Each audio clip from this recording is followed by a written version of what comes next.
Good morning, কেমন আছে সবাই? আশা করি সবাই ভালো আছো আর আমিও খুব খুব ভালো আছি। তো চলো নতুন একটা সকালের সাথে আর নতুন একটা দিনের সাথে দিনটাকে আজকে শুরু করা যাক। আজকে হচ্ছে অষ্টমীর সকালবেলা। তো সকালবেলা বর এসেছে আজকে আমার, তো ওকে নিয়ে একটু ঠাকুর দেখতে বেরিয়েছি। তো সকালে কাছাকাছি ঠাকুরগুলো যেগুলো আমরা দেখে নিয়েছি অলরেডি, তো সেগুলো ওকে দেখাবো বলে বেরিয়েছি একটু হেঁটে হেঁটেই কাছে। তো এটা হচ্ছে বিদ্যালঙ্কার ঠাকুরটা। তারপরে আমরা বেরিয়ে চলে এসেছি হেলাপুকুর ধারে, যেটা গোল্ড জুয়েলারির সাজে মা সেজেছিল সেই ঠাকুরটায়। কালকে রাত্রিবেলা ভীষণ ভিড় ছিল, সেই তুলনায় মানে আজকে অনেকটা কম আছে। তো সেই জন্য ভিডিওটা খুব ভালো করে নিচ্ছি, কারণ কালকে ভিডিও করা যাচ্ছিল না, এমন অবস্থা ছিল, ফোন ধরার মতন অবস্থায় ছিলাম না, মানে পেছন থেকে ধাক্কাধাক্কি খেতে হচ্ছিল। তো সেই জন্য আর কি কালকে ভিডিওটা ভালো করে করা হয়নি। তো আজকে ওই জন্য দিনের বেলা সব ঠাকুরগুলো আবার দেখতে এসেছি, দেখে একটু ভিডিও করে নেবো ভালো করে। আর এখানে বর আমার ফটো তুলে দেবে, তার জন্য একটু দাঁড়ালাম। তারপরে চলে এলাম বাড়িতে আসার পর মাসি আমার জন্য আজকে রান্না করেছে। তো আজকে যেহেতু আমার বার্থডে, তো সেহেতু আমার জন্য যে স্পেশাল রান্না হয়েছে তার এখানে সাজানো হয়েছে। পাশে আসন পাতাটা কিন্তু আমার বরের, আর আমি আসন ছাড়া বসবো, বার্থডে গার্ল আসন ছাড়া, আর জামাই বসবে আসনে। তো এই হচ্ছে ব্যাপার। ওখানে আমার দিদা বসেছিল, আর এখানে আমার বর আর আমি খেতে বসেছি। যেহেতু আমার বার্থডে এখনও অনেক কিছু দেওয়া হয়নি, মাছ দেবে আরও অনেক কিছু, তো এইগুলোই এখন আপাতত দিয়েছে। মেশো ভিডিওটা করে দিচ্ছিল। Happy birthday to you. Happy birthday to you. Happy birthday Suma. Happy birthday Suma. আজকে বরকে খাওয়া, কালকে খাওয়াতে পারিসনি। আগে নাও এটাকে হারিয়ে দিদাকে দিয়ে আগে তারপর এটা কি রে মেরে সামনে না? মা এসো গো। বাবা হাঁটা দেখো কত বড় হা করেছে। নাও ধরো, দাঁড়াও। আরেকটা পিস দাও না। হ্যাঁ দিচ্ছি কেটে। রেখে দেবো। এটা খুব ভালো পেয়েছো না? বলবেও না তুমি। হাসি দাও না, চলো আসে হাসি আমরা। হ্যাঁ। তো বার্থডে আমার কমপ্লিট হয়ে গেল, কেক ফেক কাটা, খাওয়া দাওয়া দুপুরে দেখলে সমস্ত কিছু কমপ্লিট হয়ে গেছে। এবার আমরা বেরোচ্ছি ঠাকুর দেখতে।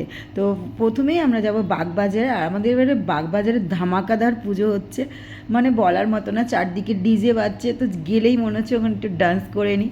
তো এরকম একটা ব্যাপার, কিন্তু কিছু করার নেই, এখন তো আমি একটা বাড়ির বউ হয়ে গেছি, বয়সটাও অনেকটা হয়ে গেছে। তো এই বয়সে এসে আর রাস্তাঘাটে নাচাটা সম্ভব নয়। আগেও যদিও কোনোদিনও রাস্তাঘাটে নাচিনি, কারণ সবার রুচিটা একটু একটু আলাদা হয়। তবে হ্যাঁ, ডান্সটা কিন্তু সবারই মনে ইচ্ছা থাকে যে একটু মিউজিক বাজলেই মনে হয় যেন একটু নেচে নিই।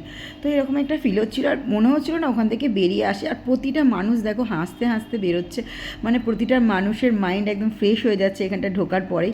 আর চারিদিকে লাইট, তার সাথে ডিজে, মনে হচ্ছে যেন কোনো একটা পাবে চলে এসেছি। এত সুন্দরভাবে লাইটিং করা ছিল, ভীষণ ভালো লাগছিল, সত্যি কথা বলতে খুব মজাও লাগছিল। আর তার মধ্যে থেকে আমরা হেঁটে যাচ্ছিলাম।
এটা হচ্ছে বড় বাজারের ঠাকুর আর ভীষণ সুন্দর করেছিল, ভীষণ গর্জাস ছিল ঠাকুরটা, এত সুন্দর ছিল যে বলার মতন না। ভেতরে ঢুকতেই যেন চারদিকটা ঝকমক ঝকমক করছিল, চারদিকে ঝলমলে আলোতে পুরো একদম ছড়িয়েছিল প্যান্ডেলটা।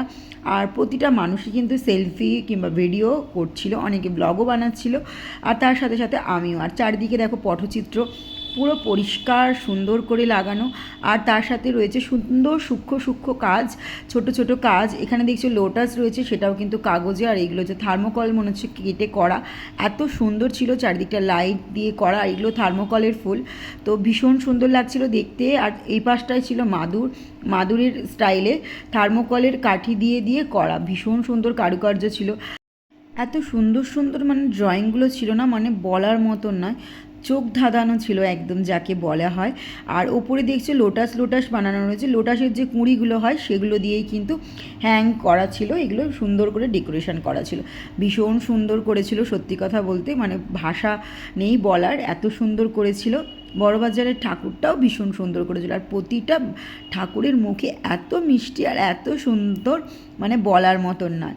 যদিও তোমরা দুর্গা ঠাকুর দেখেছো মোটামুটি রোগা রোগা হয়, কিন্তু জগদ্ধাত্রী মা কিন্তু আমাদের মোটা সোটা হয়, গাল ফোলা ফোলা হয়, তো এটাই একটু পার্থক্য থাকে। প্যান্ডেল থেকে বেরোনোর পর মেয়ে পেয়ে গেছিলো খুব জোর খিদে, তো ওকে বললাম কী খাবি, তো বললো মোমো। ও রাস্তায় বেরোলে মোমোটাই চুজ করে, তো মাসিকে জিজ্ঞাসা করলাম, মাসিরও তো আজকে নিরামিষ, মেশোর আর মাসি নিরামিষ। তো মেজো মাসি খেয়ে এসেছিলো, অনেকটা দেরিতে এসেছিলো, তো তারপরে আসার পরে খেয়ে দিয়ে বেরিয়েছে, তো সেই জন্য মাসিও আর কিছু খেলো না। তো তারপরে আমরা পকোড়া কিনে মাসিকে দিয়েছিলাম, আর অমরে সেখানে নিয়েছিল মাছের চপ, তো ভীষণ টেস্টি ছিল কিন্তু চপগুলো, এত সুন্দর টেস্ট ছিল বলার মতন না, খুব সুন্দর ছিল। আর এখানে যে কটা ফুড স্টল বসেছে সে কটাই কিন্তু খুব সুন্দর টেস্টি খাবার ছিল, প্রত্যেকটাই মনে ছিল যেন খাই। এবার আমরা চলে এসেছি গঞ্জ বাজারে, যেটা স্ট্যান্ডের একদম পাশে। 800টা মনে হচ্ছে গাছ দিয়ে সাজানো, তো 800টা না 8000টা, যাই হোক আমার মনে নেই অতটা। তো চারিদিকে যেন গাছের ছোঁয়া, আর এত ভালো লাগছিল। প্রত্যেকটা কর্নারে গাছ দিয়ে পুরো সাজানো ছিল, ঘাস থেকে আরম্ভ করে সমস্ত ধরনের গাছ কিন্তু এখানে ছিল। তো 8000 নাকি শুনেছিলাম, কিন্তু আমার মনে হয়নি। 8000টা গাছ হয়তো ছিল, কিন্তু 8000 রকমের ছিল না, কারণ অনেক গাছই এক গাদা করে ছিল, 8টা 10টা খানি কচু গাছ লাগানো ছিল, তারপরে মানি প্ল্যান্টও ছিল, সব রকম ধরনেরই গাছ কিন্তু ছিল। তো চলো ভিডিওটা দেখতে থাকো আর সঙ্গে থাকো, কেমন লাগছে অবশ্যই আমাকে জানিও।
এটা হচ্ছে উদ্দিবাজারের ঠাকুরটা। তো আমরা উদ্দিবাজার দিয়ে বেরোচ্ছিলাম, তো বেরোবার সময় আমরা এই প্রসাদটা কিন্তু পেয়ে গেলাম।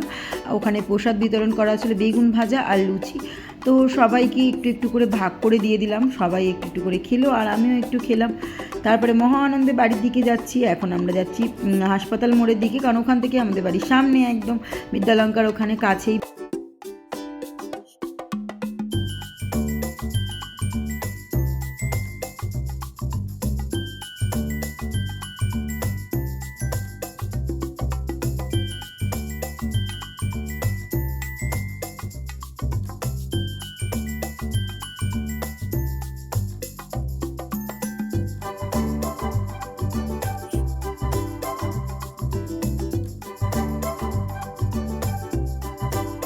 তো মাসিদা বাড়ি চলে গেল, মেশোও চলে গেল, কারণ আর হাঁটতে পারছে না, মেয়েরও ভালো লাগছে না, মেয়ে তো বেশি হাঁটতে পারে না। তো সেই জন্য আর কি ও মাসি বললো আমি মেয়েকে নিয়ে চলে যাচ্ছি, তোরা ঠাকুর দেখে নে। তো আমি আর আমার বর দুজনে মিলে বেরিয়েছিলাম এখানে পঞ্চাননতলার ঠাকুরটা দেখবো, বাকি স্টেশনের দিকটা পর্যন্ত হেঁটে হেঁটে যাবো। তো এটাই ভেবে আমরা হেঁটে হেঁটে চলেছি, যদিও আমরা ক্লান্ত, তবুও বর বললো বাড়ি গিয়েই করবোটা কি, ঠাকুর দেখতে এসেছি, ক্লান্ত হয়ে ঠাকুরই দেখবো। তো চলো ঠাকুর দেখবো। তো ঠাকুর দেখতে চলে এসেছি। আর এখানে হচ্ছে বর ফটো নিচ্ছিল আর আমি পেছনে দাঁড়িয়েছিলাম, আমিও ভিডিও করছিলাম। তো চলো ভিডিওটা দেখতে থাকো আর আমাদের সাথে তোমরাও একটা ঠাকুর দেখতে থাকো। এখানে কিন্তু খুব সুন্দর কাজ হয়েছিল, মানে প্যান্ডেলের আর কি কাজগুলো কিন্তু ভীষণ সুন্দর করেছিল। প্রত্যেকটা ডেকোরেশন কিন্তু প্রত্যেকটা প্যান্ডেলের কিন্তু অসাধারণ ছিল। আর এখানে বিহু নাচ যেগুলো বলে আর কি, আদিবাসী নাচ, সেগুলো হচ্ছিলো, বেশ ভালো লাগছিলো দেখতে, তাই একটু ভিডিও করে নিয়ে তোমাদের দেখালাম। লাইটগুলো না পরিষ্কারভাবে বোঝা যাচ্ছে না ফোনে, তো যতটা পারলাম তুলে ধরলাম। তো তোমাদের কেমন লাগলো অবশ্যই আমাকে জানিও। আসলে কী হয়েছে না, লাইটগুলো একদম দূর থেকে নিলে পুরো সাদা মতন দেখাচ্ছে, আর সামনে থেকে নিলে পুরো ডেকোরেশনটা তোমাদের দেখানো যাচ্ছে না। তো সেই হচ্ছে ব্যাপার, দুদিকটা পুরো ডিজাইনটা কি করেছে সেটাই কিন্তু বোঝানো যাচ্ছে না। তো এই হচ্ছে ব্যাপার। তো লাইটটা তোমাদের ভালোভাবে আমি বোঝাতেই পারছি না অ্যাকচুয়ালি। তো যতটা ফোনে তুলে ধরা সম্ভব ততটাই তোমাদের তুলে ধরলাম। আর এখানে ঠাকুরটাও কিন্তু সুন্দর হয়েছিল, ভাগাড়মোড় চৌমাতার যে ঠাকুরটা, ভীষণ সুন্দর ঠাকুরটা হয়েছিল, আর ভেতরটা কিন্তু খুব সুন্দর। তো চলো মন দিয়ে দেখতে থাকো।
পা হয়ে গেছিলো ভীষণ ব্যথা, তারপরে একটা রিক্সা নিয়ে নিয়েছিলাম। তো রিক্সা করেই আমরা বাড়ি ফিরছিলাম।